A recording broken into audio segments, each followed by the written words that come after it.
Hi guys, പവിത്രം promo റിവ്യൂവിലേക്ക് എല്ലാവർക്കും സ്വാഗതം. അങ്ങനെ ഡോക്ടർ ഇഷിതയുടെ സഹായത്തോടെ വേദ വിക്രമിനെ വേദയുടെ വീട്ടിൽ, വേദയുടെ റൂമിൽ താമസിപ്പിക്കുന്നു.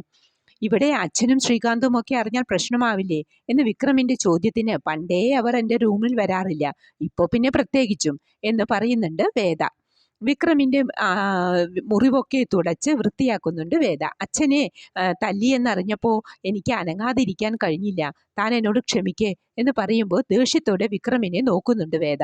അന്നേരം വേദ വിക്രമിന്റെ കാല് പൊക്കി തോളിൽ വെച്ച് മുറിവൊക്കെ വൃത്തിയാക്കി മരുന്ന് പുരട്ടി ബാൻഡേജ് വെച്ച് കെട്ടി ഒപ്പം കിടത്തി അതിനുശേഷം എഴുന്നേറ്റ് പോകുമ്പോൾ വേദ, താൻ പിണക്കത്തിലാണോ എന്ന് ചോദിച്ച് കയ്യിൽ പിടിക്കുന്നു വിക്രം. അതിന് വേദ, ഞാനെന്തിനു പിണങ്ങണം, നിങ്ങൾക്കിപ്പോഴും നിങ്ങളുടേതായ തീരുമാനങ്ങളുണ്ട്, അത് നടപ്പിലാക്കുന്നതിൽ നിന്ന് അച്ഛന് പോലും നിങ്ങളെ തടയാൻ കഴിഞ്ഞിട്ടില്ല, പിന്നെ ഞാൻ ശ്രമിച്ചിട്ട് എന്തിനാ എന്ന് ചോദിക്കുമ്പോൾ വിക്രം നിസ്സഹായതയോടെ വേദയെ നോക്കുന്നു. ഇതൊക്കെയാണ് പ്രമോ ആയി കാണിച്ചത്. പ്രമോ ഇഷ്ടമായെങ്കിൽ ലൈക്ക് ചെയ്യാനും ഷെയർ ചെയ്യാനും സപ്പോർട്ട് ചെയ്യാനും സബ്സ്ക്രൈബ് ചെയ്യാനും മറക്കരുത്. അടുത്ത ഒരു എപ്പിസോഡിന്റെ അടിപൊളി പ്രമോവുമായി വരുന്നതുവരെ കാത്തിരിക്കുക.